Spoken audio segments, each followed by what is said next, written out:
Здравствуйте, уважаемые телезрители! В студии Арифа Кабба мы вновь собрали для вас самые важные события и тенденции вокруг Абхазии. Все, что актуально на данный момент, что касается нас прямо или косвенно, или влияет на имидж республики. Итак, начнем. На прошлой неделе министр иностранных дел России Сергей Лавров дал обширную пресс-конференцию, в рамках которой, также отвечая на вопрос журналиста грузинского издания, выступил за нормализацию отношений Сухума и Цхинвала с Тбилиси. В частности, Сергей Лавров сказал: «Мы за то, чтобы Абхазия и Южная Осетия выстраивали отношения с Грузией. Там есть механизмы диалога, в которых мы тоже участвуем». Эта фраза вызвала довольно широкое обсуждение в экспертном сообществе Абхазии и Южной Осетии. Аналитики и эксперты пытаются расшифровать ее по-разному, давая свою оценку и видение позиции главы российской дипломатии. Отметим также, что Сергей Лавров предположил, что может быть возобновлено прямое авиасообщение между Грузией и Россией. Более того, он также упомянул, что грузинская сторона достаточно давно выдвинула проект осуществления совместной экономической деятельности, которая может способствовать укреплению доверия. Какова реакция на данные высказывания и что за ними стоит, пытаются выяснить различные СМИ и проанализировать ситуацию. В частности, комментируя это высказывание Лаврова, в интервью изданию «Эхо Кавказа» экономист Ахра Аристава сказал, цитата: «Пресс-конференцию министра иностранных дел Российской Федерации Лаврова в Абхазии смотрели, конечно.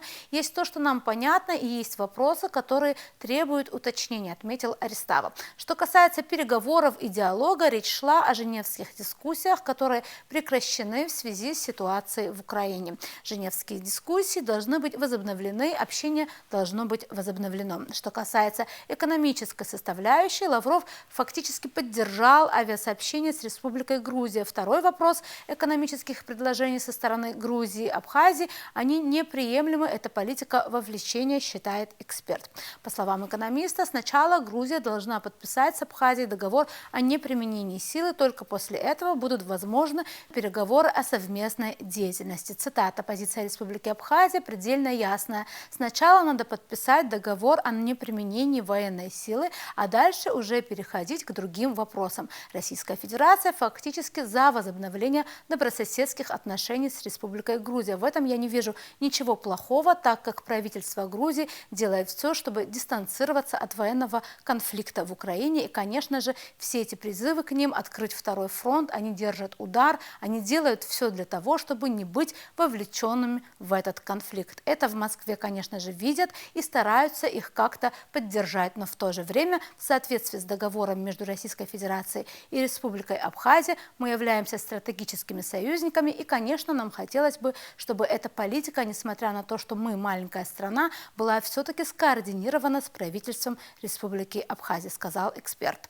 В Цхинвале также обсуждают прошедшую накануне пресс-конференцию Лаврова и, в частности, эти высказывания. Юго-осетинский политолог Вячеслав Габозов обратил внимание на критику Сергея Лаврова в адрес представителей Запада, принимающих участие в женевских дискуссиях. По его словам, Евросоюз, ООН, ОБСЕ и США пытаются и этот формат диалога сделать заложником происходящего вокруг Украины. Действительно, со стороны западных участников дискуссий есть попытки увязать вопрос грузино-юго-осетинских и грузино-абхазских отношений с другими вопросами, которые не имеют к ним никакого отношения, в частности, с украинским. Если вы помните, женевские дискуссии были приостановлены не по инициативе России, Южной Осетии или Абхазии, но по инициативе западных участников именно после начала событий на Украине. Хотя, еще раз подчеркиваю, события на Украине не имеют никакого отношения к тем вопросам, которые обсуждаются на женевских дискуссиях, отметил Габозов. По мнению юго-осетинского эксперта, заявление Лаврова скорее носит успокаивающий характер и говорит о том, что у Грузии нет намерений открыть второй фронт в Абхазии или Южной Осетии, на что Тбилиси давно провоцирует как в Киеве, так и определенные силы западнее. Цитата: «Из заявления Лаврова следует, что у России нет опасений по поводу возможного открытия Грузии так называемого второго фронта и вторжения в Абхазию или Южную Осетию. То есть заявление во многом успокаивающее. Я так понимаю, что у Российской Федерации есть определенные основания для того, чтобы не ожидать на этом направлении проблем не для Абхазии и Южной Осетии, но и для самой России. Это, конечно, важный момент. Тем не менее, это не означает, что Грузия отказалась от идеи вернуть республики вооруженным путем. При том, что все действия Тбилиси указывают, что она не будет открывать второй фронт. Тем не менее, Грузия достаточно активно вооружается, активно идет военно-техническое строительство. Но так или иначе, судя по заявлению Лаврова, в обозримом будущем не ожидается вооруженных действий со стороны Грузии. Российский политолог Николай Силаев, в свою очередь, комментируя эти заявления, отметил следующее. Как было на протяжении этих лет, в Грузии формулируют предложения по экономическому сотрудничеству, а в Москве на них не реагируют. Сейчас прозвучала первая позитивная реакция. Это самое важное в пресс-конференции Лаврова. При этом позитивная реакция не предусматривает, что статус республик будет пересматриваться, отметил политолог. На фоне всего этого важно также рассмотреть то, как отреагировали в самом Тбилиси на подобные заявления Лаврова, и в частности на предложение об открытии прямого авиасообщения между Россией и Грузией. Возобновление прямого авиасообщения с Грузией со стороны России будет приветствоваться в Тбилиси, так как это облегчит положение граждан, заявил председатель правящей партии «Грузинская мечта. Демократическая Грузия» Ираклий Кабахидзе. В 2019 году Россия в одностороннем порядке приняла решение прекратить полеты. Это была своего рода санкция против Грузии, и она нанесла ущерб гражданам Грузии. Когда речь идет об облегчении положения наших граждан, мы приветствуем любое такое решение, заявил Кабахидзе в эфире телекомпании «Имеди». При этом мнение на этот счет в грузинском обществе нельзя считать монолитным. В частности, президент Грузии Саломе Зурабишвили выступает против восстановления авиасообщения с Россией. Глава республики призывает правительство ужесточить условия нахождения россиян в стране, говорится в опубликованном в пятницу заявлении администрации грузинского лидера. Я не приветствую восстановление авиасообщения с Россией, в то время, когда все партнерские страны словом или делом выражают максимальную солидарность с самоотверженной борьбой Украины. Для меня и уверена, для большей части общества позиция правительства и правящей партии, мягко говоря, непонятно, говорится в ее заявлении. Более того, глава государства призывает ввести дополнительные ограничения для россиян, приезжающих в Грузию. Нам нужны регуляции в направлении права на работу, регистрации бизнеса, приобретения имущества или открытия русскоязычных школ, добавила она. Обсудить вышеподнятые темы в нашей сегодняшней передаче мы пригласили помощника президента Абхазии по международным делам Максима Гвинджи. Предлагаем вам сейчас небольшое интервью с ним. Здравствуйте, Максим Харитонович. В первую очередь мы пригласили вас для того, чтобы обсудить недавнюю большую пресс-конференцию Сергея Лаврова, в которой, в частности, он говорил и о взаимоотношениях Абхазии и Южной Осетии с Грузией, о том, что они приветствовали бы возобновление какого-то диалога, который сейчас немного утрачен. Это заявление, оно очень по-разному на самом деле транслируется, разные даются оценки. Кто-то говорит, что это прямо сближение позиции России и Грузии, и как это будет чревато для нас. Ваше мнение на этот счет? В первую очередь, говоря о общей пресс-конференции, министр иностранных дел России дал исчерпывающую оценку вообще действиям Запада и всему тому, что сегодня происходит на международной арене, и то, как бесцеремонно действует Запад, нарушая международное право. В ходе конференции, конечно, некоторые журналисты задавали провокационные вопросы, не нарушает ли Россия международное право, начав военную операцию, где Сергей Викторович, конечно, очень достойно все объяснил и практически затронул все аспекты международной жизни, глобальной политики. И, в частности, затронул и нашу тему, которая тоже является очень важной для российской внешней политики и для безопасности российской периферии на юге. И, в частности, вопрос, который вызвал некоторую полемику в нашем обществе относительно экономического, так сказать, сотрудничества или совместных экономических проектов между Абхазией и Грузией. Я считаю, что, в принципе, эти вопросы всегда были на поверхности.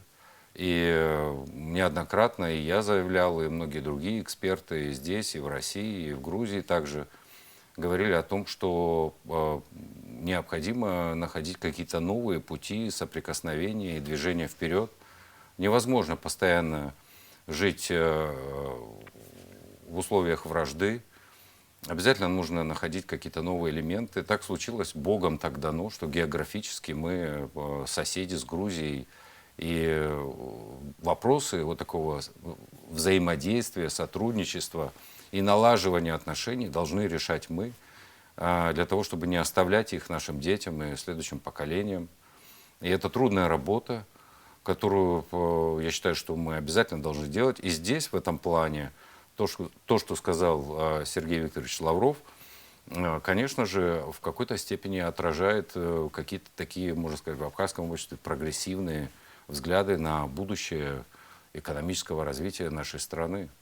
А будущее экономического развития нашей страны, я подразумеваю, заключается в том, что мы должны открыть все закрытые шлюзы в нашей стране.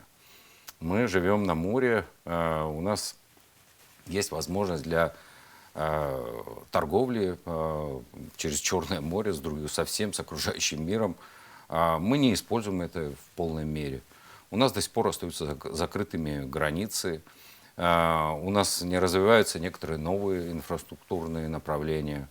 В свою очередь хочу подчеркнуть, что руководство очень активно работает в этом направлении. Вы знаете, что вопрос открытия Сухумского аэропорта уже практически в очередной раз, да, за много лет снова вышел на какие-то осязаемые, да, практически шаги воплощения.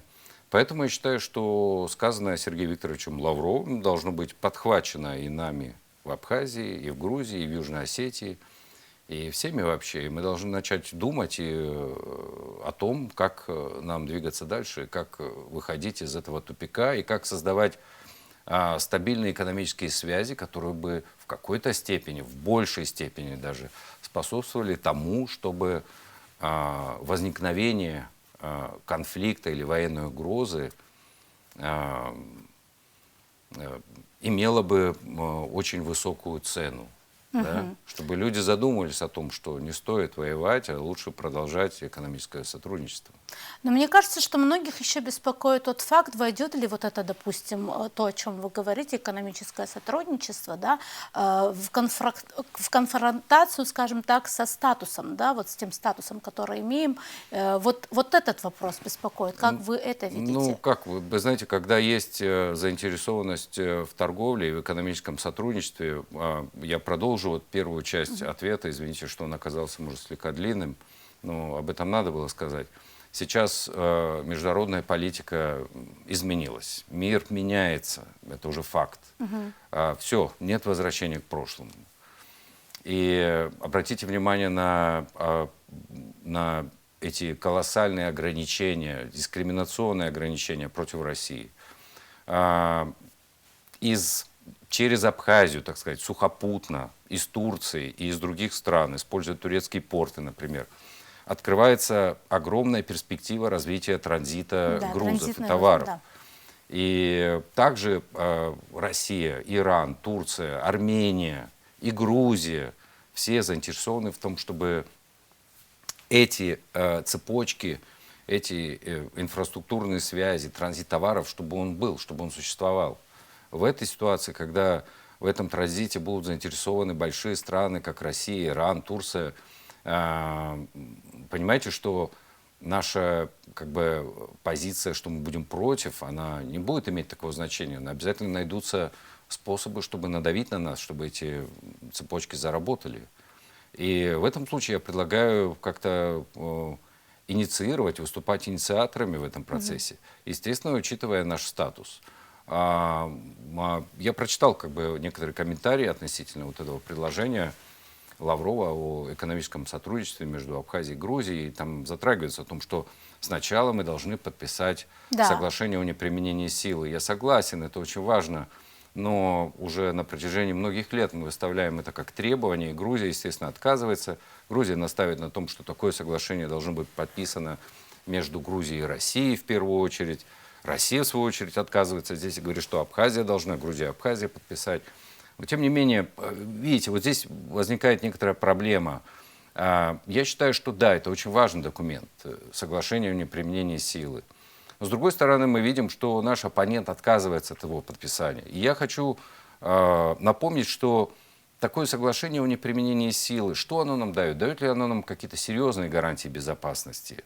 В какой-то степени нет. Если придет какое-то новое руководство в Грузии, которое будет настроено абсолютно реваншистски и как бы агрессивно, никакое соглашение не удержит их от того, чтобы начать военную операцию там, или войну против Абхазии. Поэтому я бы хотел пойти дальше, чтобы мы выступили инициаторами. Знаете, внешняя политика, дипломатия – это тоже как война. Инициатива очень важна. Нужно двигаться вперед, нужно предлагать, нужно своего рода наступать. Да? Ну, отказывается Грузия от подписания соглашения о неприменении силы с нами, например. Но я хочу посмотреть на эту ситуацию более масштабно, регионально. Да? И я считаю, что возникло время для подписания декларации о добрососедстве. Такое уже кто-то предлагал? Такая инициатива Такого была? пока никто не предлагал. Добрососедство – это как бы новая идея, вот она родилась буквально вот сейчас. Ну, я давно ее как бы в голове обдумывал, но хочу высказать ее сейчас, предложить, что идея добрососедства, то, как я ее вижу, должна основываться на наших кавказских традициях. Эта идея добрососедства, декларация добрососедства должна быть подписана всеми странами на Кавказе и всеми народами. Декларация добрососедства, как бы стороны, которые выступают подписантами этой декларации, будут не государства, а народы. И здесь для многих стран будет намного проще как бы обойти вот эти острые углы взаимного признания статуса друг друга. И я думаю, что такая декларация должна быть подписана, естественно, между Абхазией и Грузией, между Арменией и Азербайджаном, между Ираном и Азербайджаном, и Арменией, и Турцией, и Грузией, и Россией. Это должна быть всеобщая декларация, подписанная совместно. То есть это какой-то более общественный договор, да? Да, более общественный договор. Я пока не знаю, в каком формате он может быть. Либо на уровне парламентариев, либо на уровне избранников, представителей общественности, которые будут выдвинуты. Я думаю, что на основании вот этой декларации мы могли бы начать какой-нибудь позитивный путь вперед к взаимопониманию, к обсуждению проблем, не острых проблем, а проблем взаимодействия, сотрудничества и так далее, и так далее. Надо с чего-то начинать. Нужны какие-то мирные инициативы. Мир уже как бы соскучился почему-то позитивному, да, но тем более Кавказ уже очень много лет. И те проблемы, которые существуют на Кавказе, они намного старее, чем конфликт на Украине и вся эта история развития вот этого противостояния с Украиной. И поэтому у нас есть очень на Кавказе, у всех народов, я ко всем отношусь уважительно, потому что все мы разделяем какую-то общую культурную связь. У нас у всех есть понимание и на Северном Кавказе, и на Южном, и в Закавказье. Везде есть понимание того, что вот есть определенные ценности, уважение к старшим, уважение к соседям, дружба, гостеприимство. Это не только нам присуще, и другим тоже. Давайте начнем строить пока отношения на этом уровне. И затем мы можем начать развивать и отношения, и обсуждать экономические вопросы. Максим Харитонович, я прекрасно понимаю, что вот в основе этой идеи лежит, вот, скажем так, идея гуманизма и таких добрососедского будущего. Да, я понимаю, о чем вы говорите, но как вам кажется, не войдет ли это в противоречие вот с тем, и будет очень много, мне кажется, критики, да, вот подобных идей даже внутри нашего общества, я уверена, внутри грузинского общества тоже. Вот многие ведь, например, так боятся этой политики вовлечения без признания, которая, как кажется, им видится за вот этими попытками экономического сотрудничества. Вот как вам кажется, вот тут, вот что бы вы на это ответили? Ну, я отвечаю всегда так. Если боимся вовлечения, если мы боимся вовлечения, не надо вовлекаться. Опять-таки, давайте предлагать то, что интересно нам. Но не устраивает нас что-то по определенным причинам. Давайте предложим то, что нас устраивает, и настаивать на этом. Если мы говорим о транзите грузов, здесь можно найти какое-нибудь взаимовыгодное решение. Можно, допустим, пойти по пути развития каких-то, так сказать, сухих портов, да, или логистических центров. Это создаст определенные рабочие места, создаст дополнительные возможности в нашей стране. Наши люди, наша страна смогут больше зарабатывать. Через нас могут проходить вплоть до того, что, я не знаю, и автобус, пассажирские рейсы. Почему нет? И все-таки я продолжу настаивать на своем. Не в том смысле, что я хочу сильно противоречить вам, Максим Харитонович, но мне кажется, что огромное количество людей в нашей стране думает о том, что сначала пусть признают, а потом будем торговать. Мне кажется, они боятся того, что, допустим, произойдут эти экономические взаимосвязи, и предположим, что люди начнут хорошо жить, хорошо зарабатывать, и так привыкнут ко всему этому, что совершенно незаметно для себя мы вдруг станем частью Грузии. Вот этого, мне кажется, боятся люди. Что вы об этом думаете? Я думаю, что в первую очередь вопросы торговли, если она будет идти открыто и легализованно, не будут угрожать настолько, как нам угрожают тайные процессы взаимодействия наших граждан с Грузией. Вы знаете, это не секрет, что есть и неофициальная торговля. Бывает, она успешно пресекается. Не знаю, как сейчас ситуация с этим, но очень часто можно встретить грузинские товары на наших рынках. Наши люди постоянно посещают Грузию. Эти процессы, которые мы не можем контролировать, они, конечно, в этом плане налаживания отношений, вот такого постепенного, роста симпатий в сторону Грузии, мне кажется, вызывает больше опасений, чем если бы то, что мы бы торговали открыто и законно, абсолютно официально, собирая с этого налоги и все платежи. Поэтому, если мы говорим о развитии отношений с Грузией, они должны быть открытыми, официальными и отражать наши национальные интересы. Да, кто-то говорит о признании. Путь к признанию очень долгий. Или может быть очень короткий с Грузией. Неизвестно, как будет развиваться ситуация в будущем. Здесь очень трудно предсказывать какие-то события о том, признает Грузия нас в следующем году или через 10 лет. Или Абсолютно. никогда. Или никогда. Или когда-то. Или через 40 лет. Очень много в мире стран с немного похожей ситуацией, как и в Абхазии. Мы не единственные. Эти страны ведут торговлю и со своими бывшими врагами, и со своими бывшими метрополиями. Здесь нет ничего особенного. И даже отношения между Тайванем и Китаем, если можно вот так посмотреть и на эту ситуацию.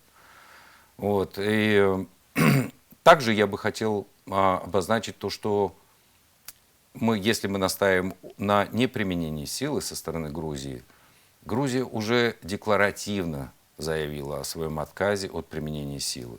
Это был офис премьер-министра Грузии в 22 году, я не помню точно дату, когда они сказали, что они отказываются от военного решения. Я считаю, что это был позитивный сигнал, за который можно схватиться и продолжить его развивать. Но для этого нужны консультации, для этого нужно общение. В принципе, то, что они отказываются от военного решения, по крайней мере, то, что они не поддержали санкции, сейчас при таком давлении об открытии второго фронта, в связи с ситуацией в Украине, этого все равно ведь не происходит. Мне кажется, это тоже об этом говорит. И в частности, Сергей Лавров тоже говорил об этом именно, как мне кажется. Естественно, естественно. И помимо всего,